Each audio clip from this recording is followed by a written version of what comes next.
The fruits are ripe. The fields are ready. But the hands that once harvested America's agricultural bounty are vanishing. In the heart of California's farmlands, the cost of an immigration crackdown is no longer just political. It's agricultural.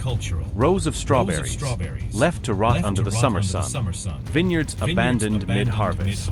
Orchards with no ladders in sight. This is the new reality in America's Farm Belt, where a human labor vacuum is colliding with peak harvest season. Since President Donald Trump returned to the White House in January this year, his administration has executed a sweeping crackdown on illegal immigration.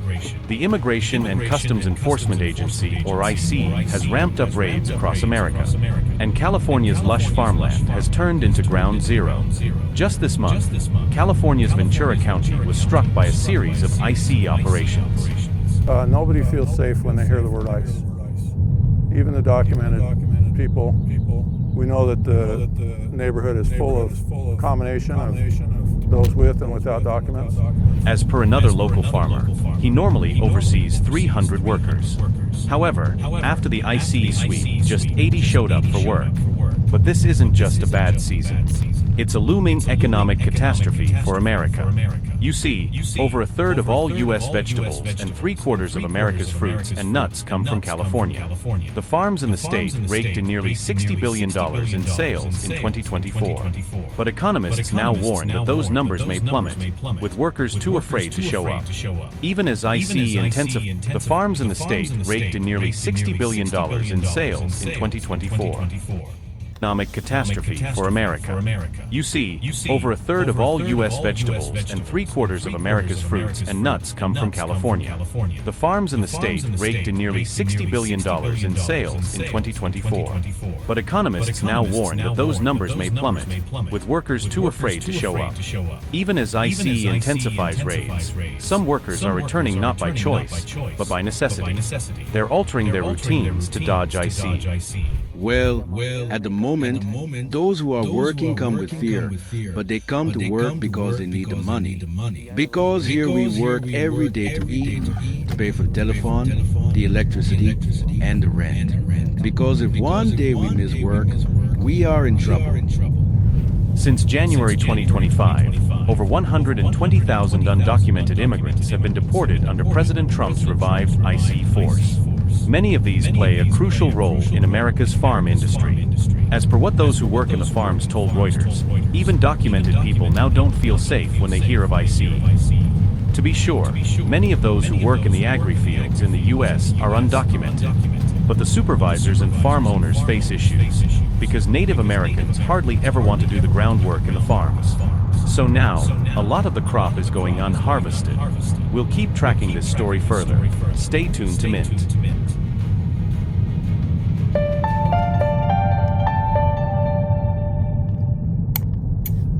Alright, Shalom, I'm giving up praise unto Bashim Bashim Korash, the bonus unto the apostles of Great Millstone, and our honest brothers that we're pushing this truth in sincerity throughout the four corners of the earth.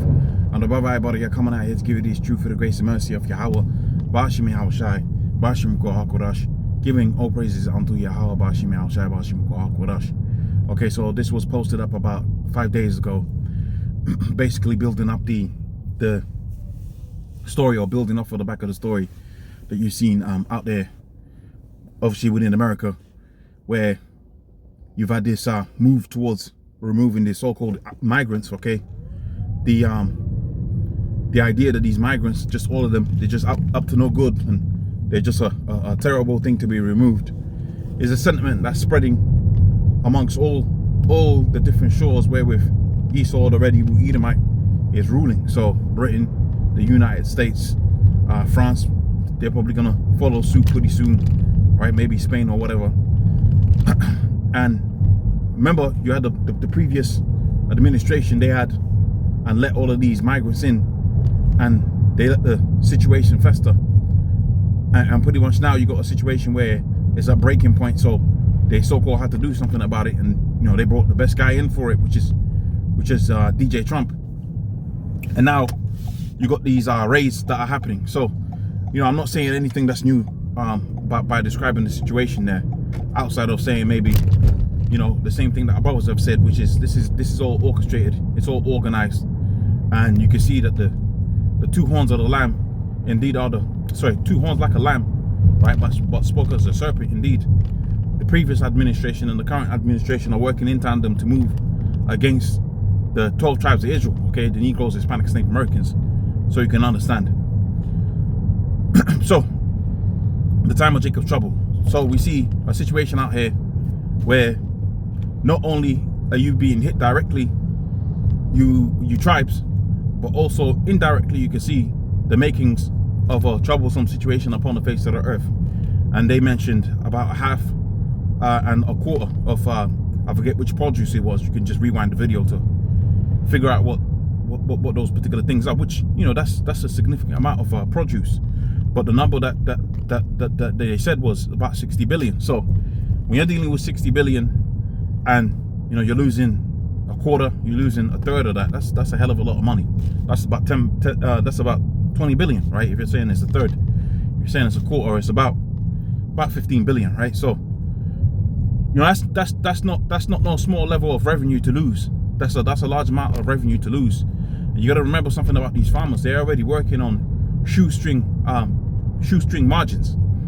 That's what a lot of people don't understand. You know, people think farmers are rich in that, and yeah, you're gonna have the odd wealthy farmer here or there, but the way this whole system has been designed, it's pretty much been designed to put a lot of pressure on the farmers. And you see the farmers now, they've been struggling, right? Out here within the UK, it's the same thing. Out there within the Netherlands, it's the same thing. Netherlands and Europe, I believe, not necessarily Netherlands, but certainly out there within Europe, because of the taxes and the different ways in which they rule this different ways they govern the farmers. It pretty much makes it to where the farmers can't turn a profit. So we're in this strange situation now, where not only is it difficult to turn a profit, but now you haven't even got the labor to harvest, which, you know, that's unprecedented when you look at the history. When you look at history and how things were done within the ancient world, how they was done, you know, within different parts of the world, how they are done within different parts of the world. You know, the harvest is coming. So ultimately what you'll do, you might migrate from one place of the country to another place of the country to make sure you catch the harvest, so you can get that harvest money. All right, so you can get, you know, you're gonna do some labor for a rich man. He's got a farm, he's got some land, he's got some plants that he's got, but obviously he's a rich man. Obviously there's not crops to harvest every day. It's just within the harvest. That's why it's called the harvest. So that's always been a thing where people would migrate to a place where there's a harvest to take. That's always been a thing, and in many countries that's still the case. Okay, yeah, we're gonna make some money over there. They got crops or whatever. Let's go down there during the summer, right? Let's help him harvest and make a little money, right, in preparation for the winter. So that's nothing new.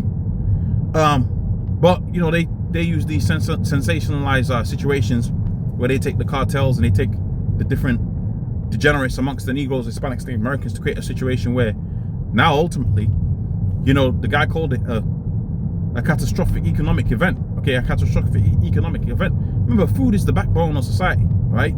Food is the backbone of society. With no food, there's nothing. Right? With no food, there's nothing. Even just a 25% increase in food, that could be the makings of a whatchamacallit, a recession. Okay, that could be the makings of a crisis right there, a crash, so you can understand. So we're gonna watch this situation out there within the USA very closely.